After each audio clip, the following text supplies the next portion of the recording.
Welcome back to the channel, Bomb Babes. Let's get into this video. So back with another video. Today we're gonna be going over wedding planning, like I have promised multiple times that I was gonna do. I know there's quite a few people that I personally even know that's getting married within this year and next year. So yeah, I figured this would be helpful for them and also other people in the world that's also probably going through this. You may know, like, wedding planning is very overwhelming and stressful for sure, but these are just going to be a few tips and tricks in order to make that process not as overwhelming and stressful, because it gets very stressful if you let it. So I'm gonna just go over like a few things that you can do, what to do, what not to do, timeline and stuff like that. I know when I was first getting started, I really didn't know how to go about it. I didn't know what was I supposed to figure out first, like none of that. I did not know, I had no idea. So I figured it will be very helpful for anyone to use this video and watch it and just get an idea at least of what to do and how to do it and how to start. Okay? Tip would be your guests, right? So you want to have an idea in mind of how big or how small your wedding is going to be. So I would say the first thing you want to figure out is how many people you actually want at your wedding. Do you want every single person that attends the ceremony to be at the reception? Or do you want to send out separate invites for that? So like some of the people that you might invite to the ceremony, you're like, I don't know, it might be coworkers or something, so you don't really want them to see you get turned up at the reception. So you might only invite them to the ceremony. And there's different ways that you can go about that where you're still not like making the person feel bad, I guess. So you can have like separate RSVP lists and stuff like that. So we'll get into the second thing. You need to make sure that you look into your venue. I would say your venue, I would find my venue first. That's what I personally did, and it took a load off of me because the venues get booked a year in advance a lot of times. So if you're looking for, especially if you're looking for like a specific place, like if you've always known that you wanted to get married at this specific place or whatever, I would say like you need to call them up and be like, hey, you know, this is the date that I have in mind or whatever, around this month or whatever, what's your availability, right? So even if you don't know an exact date yet, you can at least see what their availability is for the month that you possibly want to have your wedding in, if that makes sense. So yeah, get an idea of what time of the year that you want your wedding, what year you're gonna do your wedding. If it's gonna be like the next year, then that's the perfect time to set up for that venue. If it's like, say y'all plan 2 years in advance, then you don't really need to book a venue, right? But you can still kind of, you know, have an idea of where you wanna get married. But I would say for people that's getting married, like either within the same year that they get engaged or the next year, definitely plan to try to figure out the whole venue situation as soon as possible. We ended up finding our venue way before the wedding. Like I started wedding planning literally right after engaged. Like I was like, I refuse to be overwhelmed come the year of our wedding. So I made sure that the first thing I did was figure out, I sat down with my fiance and we figured out how many people we wanted at our wedding first. And then we decided on a venue after like doing different tours and stuff. And then we were like, okay, this is the one, this is where we're gonna get married at. All right. And then we went from there. So I would definitely say do that first. Big thing, figure out your budget for your wedding. Like you need to know how much you want to spend for the whole shebang, right? So either you can set up, like say you're setting up, I'll say 2 different budgets. So if you want to set up one budget for just the whole wedding, so wedding, reception, everything that goes in with that, and then a second budget for your honeymoon.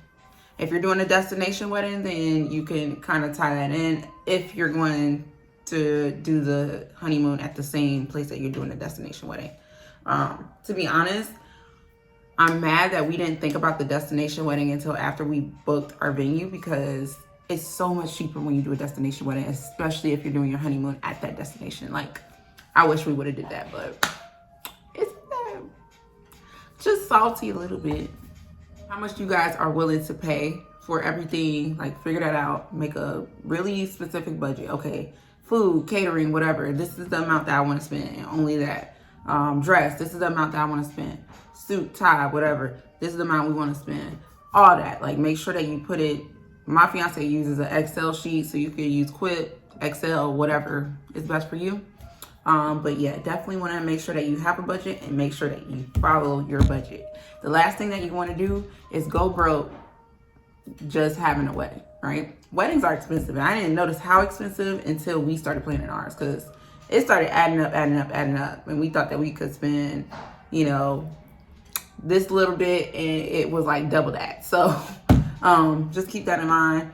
Make sure that you also include in your budget like extra, I would say extra money in that budget, just in case anything went wrong or just in case anything happened. Make sure that you keep in mind like weather conditions. So if you're picking a season that usually is rainy, then you might want to go for an indoor setting. Of course, if it's warm or hot, then you might be comfortable being outside, but it depends. Like, you know yourself better than anybody. So especially for females, like if it's too hot, some of us don't like wearing like having our makeup basically melting off. So keep that in mind. Like, some people love a summer wedding, but they don't think about like, okay, well, what does that mean for like how am I going to be sweating when I'm walking down the aisle? Like, that's not cute for one. Like, no, I personally don't want that. So keep all of those things in mind. So weather conditions, and like some of these things tell you to check your credit and stuff, but I personally wouldn't recommend putting all your wedding stuff on a credit card. Like, I don't think that's very smart. Make your budget off of your actual funds that you have. Don't use a credit card to fund something that you can't even pay for, because then that's just, that never ends well with anything. So I would not advise that. So like, that's on you if you decide to do that. I wouldn't advise it, but you know, it's up to you. Of course, if you're spending like $200 on a credit card, then that's manageable, right? But if you put in like $3,000 or something on a credit card, I would not advise that just for your wedding. Like, you can't pay for it, don't get it. Your photographers, you want to make sure that you have those people. So however you want your wedding set up, whether you want one photographer, two photographers, whatever, a videographer, DJ, like, you need to have your people lined up. If you know somebody, that's the best way to go, because then you're going to end up getting like cheaper prices. Of course, if you have a friend that's doing it on the side as like a hobby or something, they're most likely going to charge you less than the typical like photographer or videographer that, you know, you can find that's, you know, well known in the area or whatever. So just think about that. Like, if you know anybody, I would say definitely use them, especially if they're good. Use them for your wedding, so then you can say hi. You say hi? No. You say hi? Hi. Yeah, you say hi. Okay. So yeah, that's a good way to lighten the load on your budget, is to just make sure that you have everything lined up. And if you know somebody and they have really good skills, why not use them? That's how I feel. We're personally, for my wedding, we're using a lot of people that we personally know. And a lot of them come from my fiance's side, I'm not gonna lie. But grateful for that. Hey, you're ripping my butt. No. So yeah, that's a nice thing to have. The easiest way to trim your wedding budget is to cut your guest list. So really think about who you're inviting to your wedding. Like, do you really want them there, or are you just inviting them just to kind of stay face and not have to deal with them asking you, hey, I know you have a wedding, am I invited, or da-da-da. Don't ask me to invite somebody basically in front of them, and you know, if I wanted to invite them, I invite them. Okay. Make sure that you invite people that you actually want there. Like, if you don't really want them there, then don't invite them just to be nice. Like, at the end of the day, you're spending the money on this, not them. So invite people that you actually want to attend, because you have good friendships with them, not just to invite people. Catering and stuff, what I found, like, the average caterer was literally, when we were looking, it was like at least like it was a range. I would say between, lowest was like $55 per person to up to $100 per person for just food alone. Now, if you got over 100 guests, like, that adds up, right? Just for food. That's just what you pay for food. So we have over 100 guests. So we decided actually to get a food truck, and that's a good option to do because we found that it was way cheaper. Like us getting excuse me, sir, here, let me hear it. It's way cheaper option. And then also my thing was like, if I'm paying like $100 per guest for just catering, then it better be some good food. And 9 times out of 10, the food for weddings usually don't be that bomb to be paying that much. You know what I'm saying? We went to a few tastings and stuff, and it was like, for the amount of money, I feel like we could have cooked our darn selves, you know, for all that. So just depends. Baby, that's right, baby. No.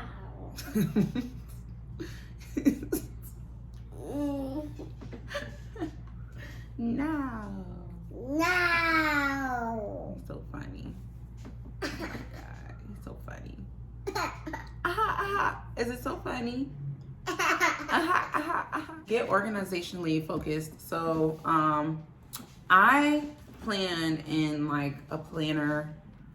I have 2 different books that I use. So sometimes I'll plan the things that I like have to write down to do, like my to-do list. I'll plan that in here. When it comes to like just basic stuff, basic information, I put it in my other one. But yeah, I just usually, let me see if I can show y'all something.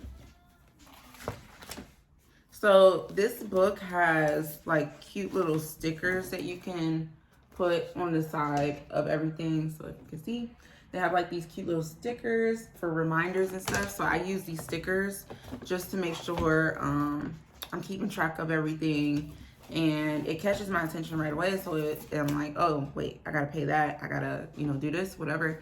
Because for our venue, we do, they have it where you pay in payments. You're doing payments throughout the year. So whenever there's a payment that I know is coming up, I make sure that I write it in here. And I'm supposed to check this every day. Do I? Not really, but I am getting better. Oh, bartenders, that's a good thing. So if you decide to have a wedding that is serving alcohol and stuff like that, make sure that your venue, like some venues differ when it comes to alcohol, so you have to check in with their policies when it comes to alcohol. You often have to pay for the bartender services and stuff like that, so you need to make sure that you add that into your budget as well. But like I said, I can't give you like specifics because it depends on your venue or where you're having the whole reception and stuff. So you need to decide on like what type of liquor, if you're gonna do a, what do you call it, an open bar, or whatever they call it, or if you're gonna have like a certain amount of drinks per person or whatever. You have to make decisions like that. Don't be afraid to ask questions. When you go to do these tours, when you're talking to different people and stuff like that, do not be afraid to ask questions. Like I said before, at the end of the day, this is out of your pocket. So if you want to ask a question, no matter how stupid you might think it is, ask that question, because you never know. It might be something that can determine whether or not you're going to actually go through with that place. And you will have to find out last minute when you already still have to pay for the place and you have to use the place. So make sure that you always ask questions. Write your questions out. That's what I did frequently. I would, before I knew I had these meetings and stuff with like our venue coordinator and all this stuff, I would make sure that me and my fiance, like if we had any questions that we forgot to ask or something, I would write them down, and then I'll go and make sure that I ask them, write down the answers so that I can remember and bring them home. So just make sure that you invitations. So you need to make sure to decide if you're gonna mail invitations, if you're gonna do digital invitations. Personally, that's what we did and we are doing currently, because mailing invitations cost too much in my opinion. I like the idea of it because I get it, like some, especially close family members, they might want to like keep it to save or whatever, but to me it's not that important for me, so I'm not gonna spend my money on it. D.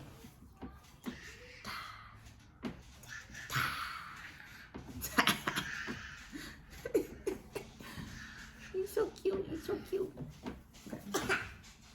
You can also design invitations through Canva. So what I would recommend, and what I was thinking about doing, but then we decided on digital, do Canva, do the free trial for the pro stuff, right? 30-day free trial. Make sure that you cancel it so you don't get taxed, right?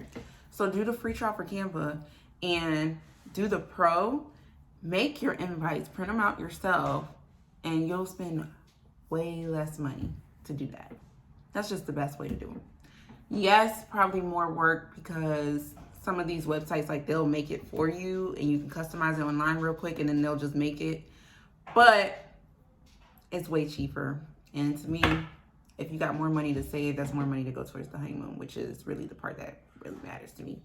So I'd rather spend more money on the honeymoon than the wedding. Prepare for rejection. So this basically means, like, don't be sad when, like, a lot of the people that you invite, about 10 to 20% will not show up to your wedding. So do not be sad about that. To me, what that means is if less people show up to my wedding, then that's less money I have to spend on meals. Less money. That's less money. So yeah, I'm not really, like, I expect not that many people to, at least a lot of people not to show up, you know what I'm saying? So that's just one thing. Don't be sad that people did not show up. Things pop up, and it is what it is. They can't say that you didn't invite them. Ezra, your kids' policy is clear as well. Like, if you do not want any children there, make that known. If you are accepting only, like, children that you put on, like, the invitation or whatever, okay, let that be known. I know me, there's only, like, my close family that's bringing, like, their kids, because of course they're my nieces and nephews, and I don't have a no kids policy, but I don't expect anybody else to bring kids, to be honest. Like, nobody else has kids, I don't think.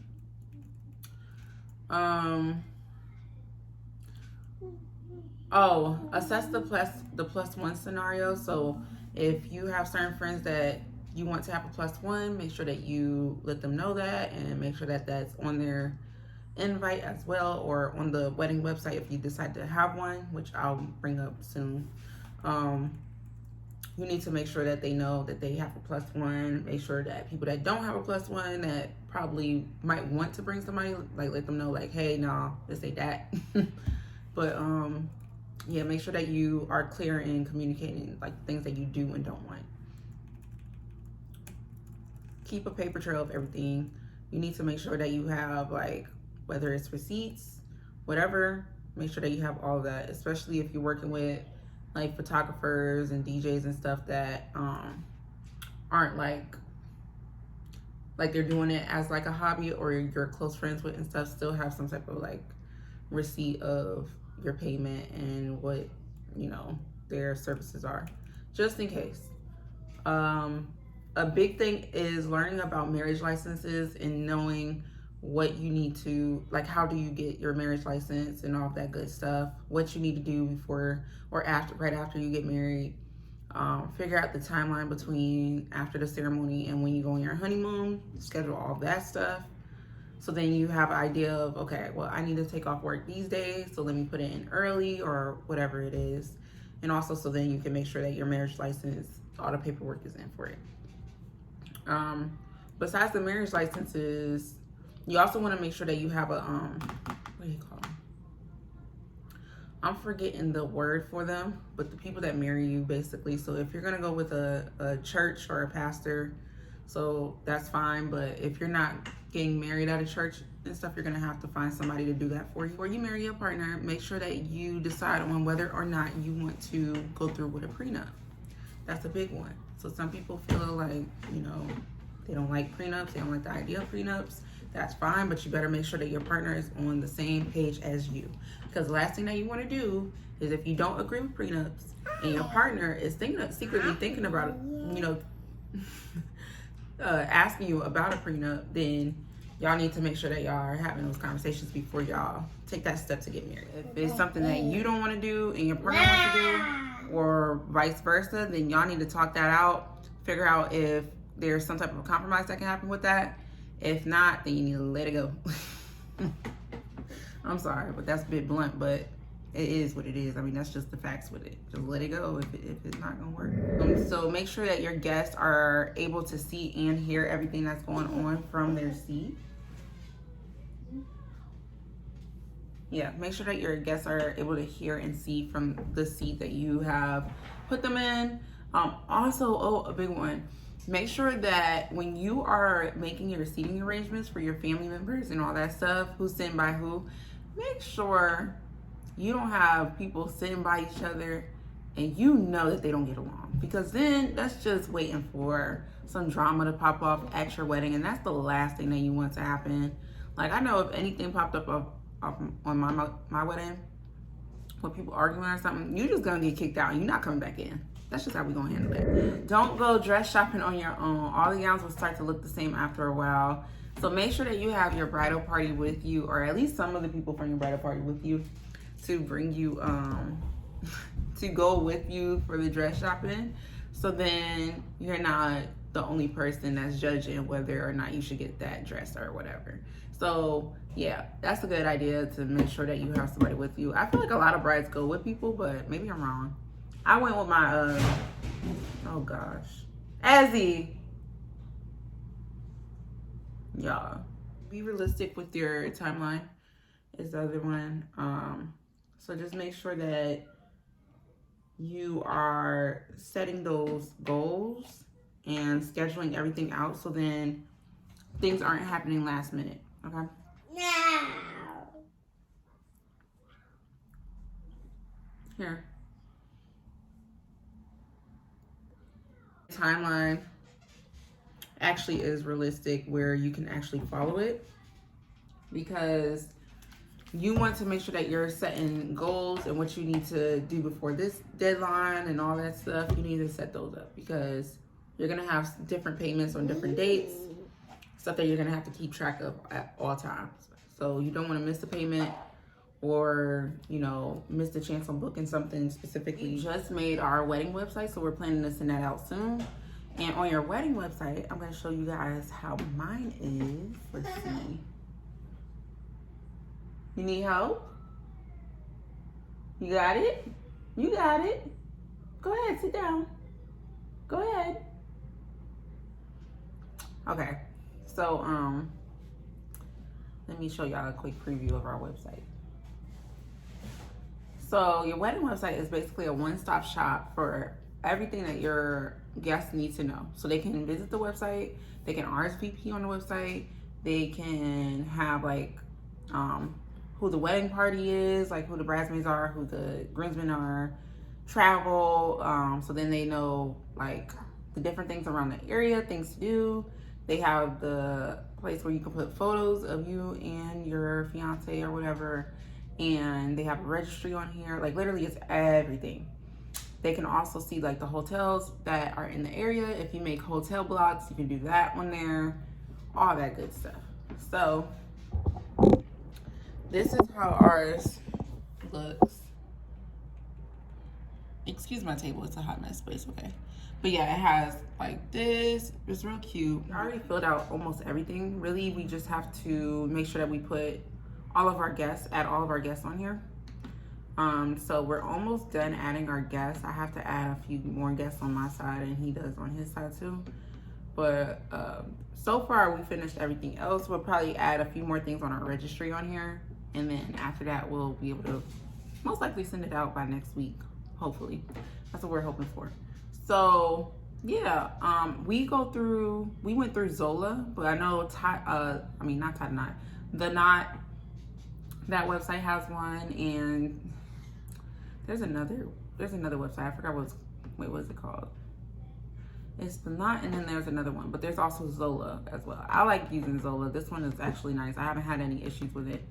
It's been very easy to use, so I like it personally. Oh, one thing that I forgot to go over was like the linens and stuff. So I would say make sure that you ask the questions about like if your venue provides linens, as well as the whole dish setup. So like the table decor in a way. So sometimes at some locations, they might have leftover decor from past weddings that you can actually use for centerpieces on your tables. So like at my venue, they actually offer for us to use these lanterns. And it was something that they just offer off top. It wasn't like from anybody else, but they offer these lanterns that we could use as centerpieces. So I was like, oh yeah, I can work with that. So I'm doing a little DIY project with those lanterns and stuff for our centerpieces. And it's like, takes a load off of the budget. You can have more money to put into other stuff.